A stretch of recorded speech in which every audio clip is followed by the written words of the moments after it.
Hi everyone, as most of you probably already know, the Candidates Tournament is starting next week, which is probably one of the most anticipated Candidates Tournaments ever. Will Alireza become the youngest challenger ever? Will Hikaru complete the perfect comeback story to classical chess? We will find out about all of that starting from next week. And because of that, we are going to start a new series in which we will be previewing every participant of the candidates.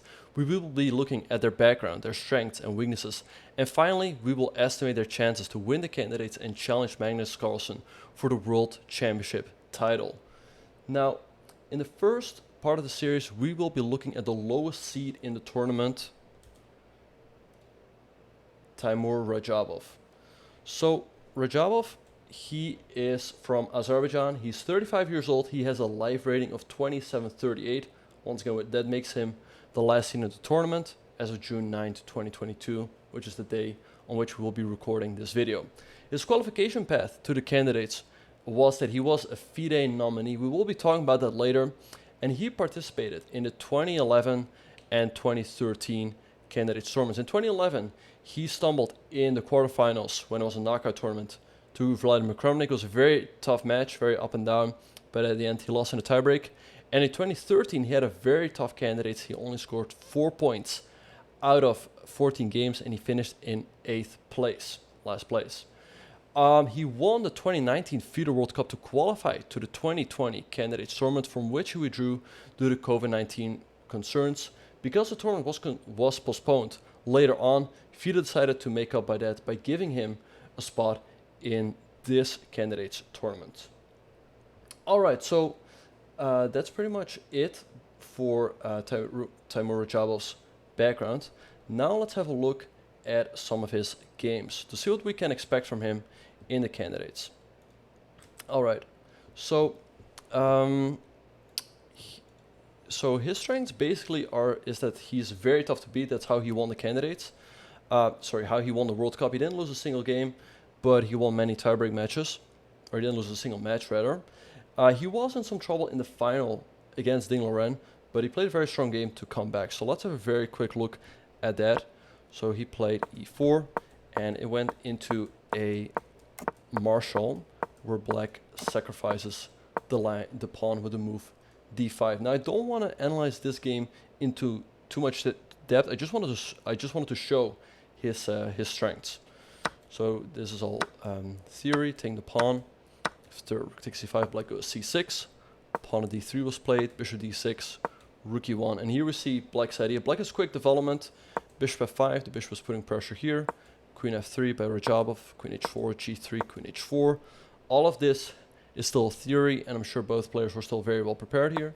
Bishop e3, bishop takes d3, knight d2, queen f5, bishop d4. And rook f8 might already be a slight inaccuracy by Ding. I think rook e8 has become the main move here.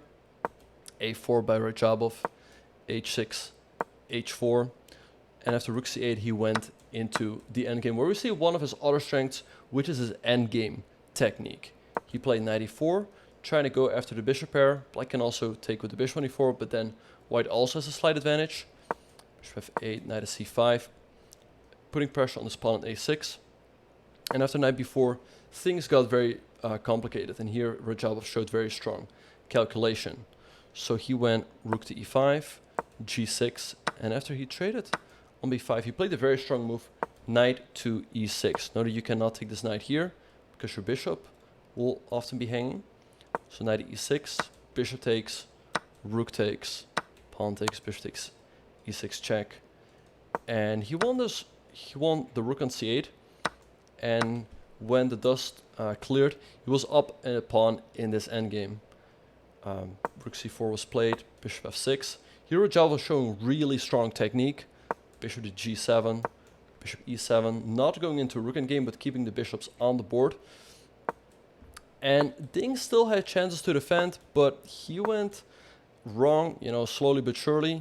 And after king f7, king g2, king e6, b3, the position was already probably beyond savior here for Ding, because now white's king is coming up, the rook is passive, h5, king f3, king f5, rook to d2, bishop f5, rook d5, king e6, king e4. Now white also has the more active king, bishop to f6, pawn f4, trying to go f5 and break up this pawn structure, bishop c3, f5 check, king f7, rook d7 check, king g8. He played bishop d6, thus connecting the rook from the defense of the kingside pawns. And after takes, bishop g7, king g5. Ding resigned. Radjabov was going to take this pawn on h5. You know, his king is coming up to g6. There's simply nothing black can do. And this game was very important in the World Cup because Radjabov was behind by 1 game. But by winning this game, he leveled the score.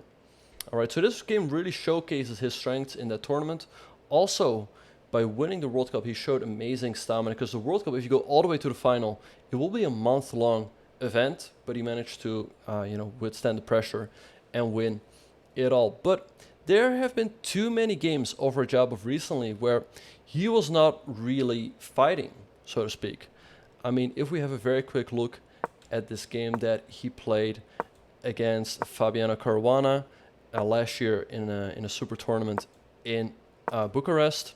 They went for this line in the Rogozin, takes, e3, castles, rook c1, and all of this is theory. I mean, bishop c5, castles, pawn takes d4, and already, when I was watching this game live, I could already know where this was headed. Queen b3, knight c6, takes on c6, white takes here, and after bishop c6. This is a very common repetition where they just shuffle the bishops back and forth. So he basically just went for a draw in this game and not showing the best fighting spirit. So he cannot really do that in the candidates. In the tournament, he also had a game against MVL where they went for this line in the Grunfeld. This one is a bit sharper, but just to illustrate my point, they went into this theoretical line. White sacrificed his pawn on a2. And after bishop g4, took on b7. And all of this, it has been seen before. He took on e7, e6. It looks scary, with black having the open 7 rank. But once again, the players check everything these days with their engines. And after knight d3, bishop takes d4 looks flashy. But after black takes the queen, white is nothing more than just a repetition. So, once again, just a game to showcase how many games he's really just drawn with the white pieces in the last year. But he will have to do better in the candidates. In the candidates, you cannot finish on 50%. There's only one thing that counts. That's first place. So he will have to fight.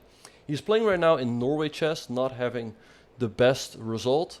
He is, I believe, on 2.5 out of 8 in the classical games. 5 draws, 3 losses. Not the best score. So he will definitely have to do better than that in the candidates, which brings us to our final point, which is his chance to win. I estimate Radjabov to have a 3% chance to win, not the highest. Let me know in the comments whether you agree or disagree with this, or what you think is the correct correct percentage chance that he has to win. And I look forward to seeing y'all in the next video, in which we will be previewing Jan-Krzysztof Duda. I look forward to seeing y'all in that video.